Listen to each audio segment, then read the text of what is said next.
what you do is you're a psychotherapist. Is that correct? Yes. So, but before you came on, I was talking with my partner, trying to prepare myself. I was like, okay, what's the difference between a therapist and a psychiatrist? And then she explained to me, and it was brilliant. But then I'm like, what the heck is a psychotherapist? Would Yeah. you be able to talk to that a Crazy little bit? therapist. Yeah. So whenever I say to anyone I'm a therapist, they go, "Oh, what muscles do you work on?" And I'm like, no, no, no, I'm Ah, like a counselor. So that I say psychotherapist because it's like a therapist of the mind.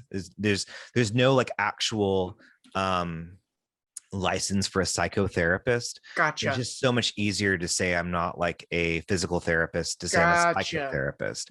And that's kind of the difference there. Yeah. gotcha. But So yeah, a then, psychiatrist is someone who prescribes medication. yeah, and that's what she Mm-hmm. said to me. So what was that? What you were already studying undergrad, or how did you, fall into that profession?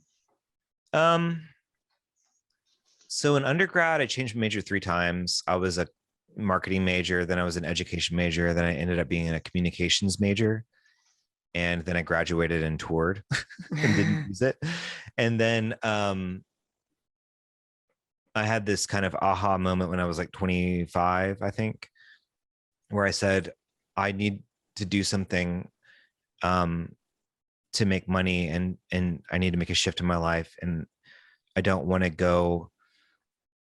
And I had this kind of like rule with myself where I said, if you're going to do something new, you need to do something that helps the world. Sure. You can't just go back to school or anything just for you know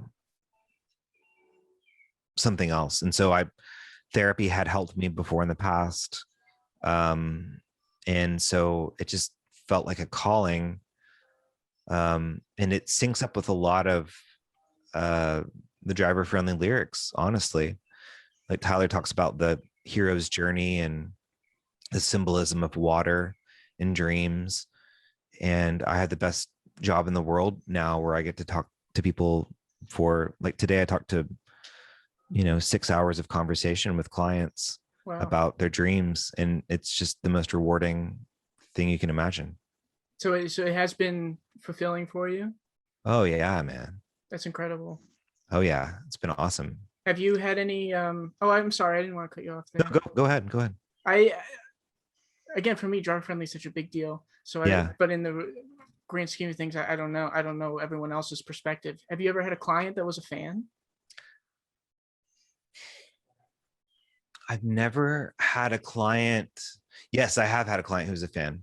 Yes, I did. Was that strange? Did that kind of impact the relationship? I don't. I shouldn't be. I don't want to ask questions. I shouldn't. Yeah, be no, asking. don't worry. I'll take care of the confidentiality piece. It didn't impact the relationship, I don't think. Whenever I began being a therapist, I told my mentor, or asked my mentor, I was like, well, now that I'm a therapist, I want to protect my personal life. I don't want to like have my clients be stalking my wife, or Mhm. knowing where I live or anything like that. Like, should I take all of my stuff off of YouTube that I am connected to? And my mentor was saying, she was like, no, you need to be ever more expansive than you've been, because you have 2 choices. If you're a therapist, you can go into hiding and be a recluse, or you can be more yourself than you've ever been. So going back to what you're talking about with your band, and what we were talking about before, of like, there's a reason why you are in your band and I'm in driver friendly. We have to do that in our professions too. So I became even more playing shows, and I became more, like, I guess, vulnerable online, because I was like, I'm not going back. I'm not going backward. I have to like be expressive, because as my mentor likes to say, if we don't express, we depress. Gotcha. Yeah. Are you taking on new clients? Can we do a little Yeah. advertisement for you? Or I'm actually not, man. I've got a wait list right now. that's but people, good for business. yeah, I mean, people can reach out to me if they want to. I can only see people in Texas. Okay. AndyLaneCounseling.com. I work with a lot of people who are doing like writer's block, and I have a shit ton of musicians and surprisingly comedians, a lot of comedians. Wow. Um, and yeah, it's awesome. I'd love to hear from your perspective, what would your advice be to someone who might be doubtful or maybe even insecure about seeking help?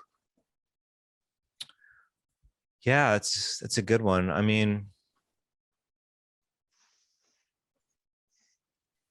I think the big thing is like the theme of this session. That's what I say, session. The thing of this podcast to me is kind of like be more expansive than you think. Tell your story, tell your legend. Um, and if someone goes into therapy, oftentimes they're realizing that you're operating from a limited perspective of who you think you are. A working definition of depression is learned helplessness. There's no point. Why the hell should I go out? All that kind of stuff. Hmm. And if you go into a session with a therapist, you start becoming curious about who you are. There's a reason why you're Eric, why you're Russ, why I'm Andy, and we're not the same. There's a reason why you're in your band and you're not in another band. And so it becomes exciting to discover why. And I guess to wrap it all up, like every driver friendly record is a symbol of that. Like bury a dream, watch it grow. If you bury a dream, that's like a thing of grief. Like, oh my God, like I have to bury a dream. But so as to watch it grow, like you have to kind of break through to call that therapist to see what unfolds and how, I guess, more fulfilling your life can be. Um, and what was another huge inspiration, honestly, about driver friendly was probably one out of every 10, and I'm serious about this, every 10 shows we would play, someone will pull me aside like next to the merch booth and be like, oh my God, dude, like you saved me from killing myself, or you helped me figure out what I wanted to do with my career, like by listening to these albums. Wow. And that was so rewarding and inspiring. And you can also get that from like seeing a professional. You can get that from lots of different sources, but therapy isn't a place for you to feel afraid to tackle your feelings. It's a place to go, I'm tired of being limited and reduced. I want to be seeing a bigger, expansive version of life.